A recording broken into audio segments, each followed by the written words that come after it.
Lapsang Souchong. Oh, it's lovely. It's a Chinese tea. Has a kind of a smoky aroma about it. They smoke the tea leaves over pine fires or something. But it's very nice, just with a soupçon of milk.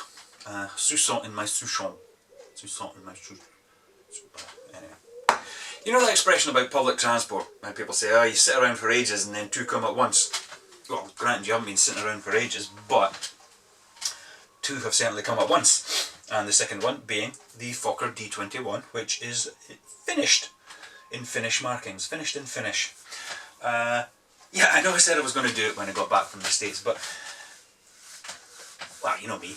I actually put the decals on first, because the last time you saw it, it had just been, the paint had just been put on, or just been finished. So I put the decals on, and I'll tell you, these are superb decals. It was an absolute joy to put these on. They're very, very thin. I can't remember who makes them. They're very, very thin, but very, very strong, which is a good thing. And one of the things I was a little bit concerned about was, for example, the fuselage one, which overlaps or overlays, I should say, the black, the green, the light grey and the yellow band, and I was kind of a wee bit worried that it might actually show through, but colour density on these things is superb. And also I was a wee bit worried about the fact that the swastika, I mean, you know, because it's a band symbol in Europe. So on the decal sheet, the swastikas are, you know, you get the little blue, well in this case it's blue because it's Finnish markings, the little blue cross that you have to put in the middle to make up the swastika, and yet it's on the front of the box. Go figure. And I was a little bit worried about a decal on top of decal, and you might see that, but no, these things behaved absolutely impeccably. No setting solution needed whatsoever. They just sucked right down into any detail, any surface detail that was present, just pushed its way through. It's beautiful, absolutely beautiful. So yeah, once I put the decals on, and I wanted to try and achieve that slightly shiny, sheeny look to the surface of the plane without having to add a glow, you know, like a varnish, I should say. So I got the Alcladed lacquers out, and I thought, you know what, I'll just prep it ready for when I come home. But it actually all started to work really well. And so I did that, and then I did a little bit of this, and then before I knew it, damn thing's finished. Well, 98% finished.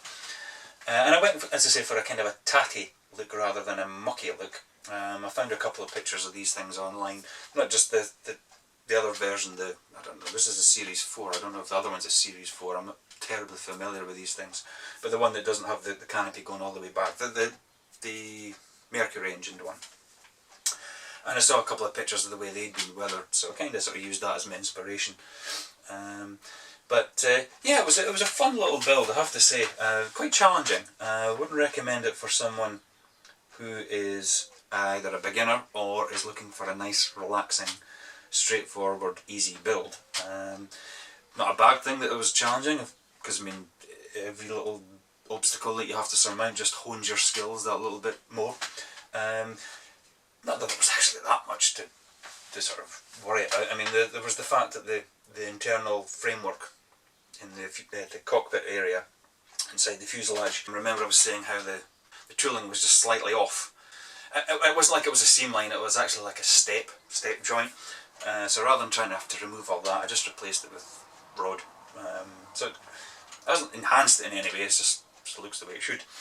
I didn't do anything else in the cockpit, although in saying that, in hindsight, there's quite a lot of cockpit on display, so I suppose some plumbing and cabling and whatnot might not have gone amiss, but I think unless I really point out, nobody's going to notice.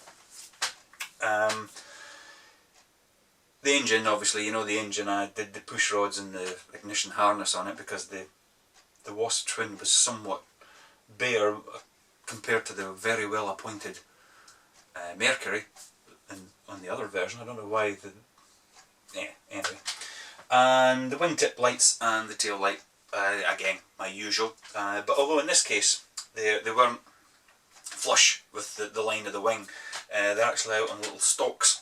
To do these, instead of, as I say, gluing in a piece of plastic, I just took the clear sprue and whittled it down until it was a very, very thin thing, and then just, you know, sanded off the edge so it was nice and dome-like, polished it up, and then took a micro saw and just removed that tiny little bit. As a result, the port light, the red light, is actually slightly bigger than the starboard light, the green one, in much the same way that testicles are slightly mismatched in terms of size. But unless I pointed it out, I don't think anybody would really notice. The wing lights, that is, not the testicles. And the tail light, as I say, sits up high on the back. Also replaced the pitot tube, as per usual, because the one that they supplied was actually quite clumsy.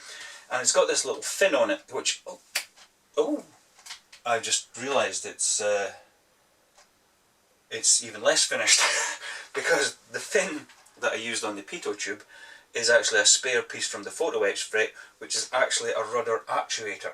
And I haven't put those actuators themselves or the cables that attach to them in, so yeah, there's another thing I haven't done yet. Anything else? Well, actually, yes, there is, now that I think about it. The machine guns aren't glued. These are actually spare resin ones. Again, all that was supplied in the box was just a tube, a rod of styrene again, which was offset slightly. So I replaced it with some resin drilled machine gun barrels, and they actually do look about the right size. But I would like to see if I can maybe get myself some resin 1/48 scale machine gun barrels. So as a result, I haven't glued these ones in, so they're actually sitting kind of a bit askew with. But other than that, yeah, everything's pretty much finished. The spatted wheels, I don't know if I've got these right or not, because I've seen pictures online with them both green, and I've seen pictures with them both with that little sort of disruptive camel pattern on the spat piece section. And according to these instructions, I was supposed to do one green and one camel, presumably because one was damaged and was replaced. I don't know whether it's replaced with the camel or replaced with the green, I don't know. So I don't know if that's technically correct, but a minor quibble. So yeah, thoroughly enjoyed that. Thoroughly enjoyed it. I'm glad I started it. It'll be a couple of years before I do the other variant, because obviously you like to sort of do something different each time. So I don't know what I'll be doing next. Well, actually I do, but I'm not allowed to tell you. Yeah, so there we go.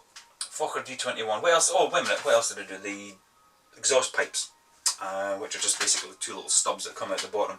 Again, they were solid styrene in the kit, so I replaced them with Albion Alloys aluminium tube, one of their large diameter ones, but I bored it out as much as it could take without it losing its structural integrity, just to make it look a little bit more to scale. And there's also a little scoop, air scoop on the starboard side of the front part of the engine cowling, which I made from brass tube, which I was able to bend and then again hollow that out, just to give everything a wee bit more sort of scale look to it.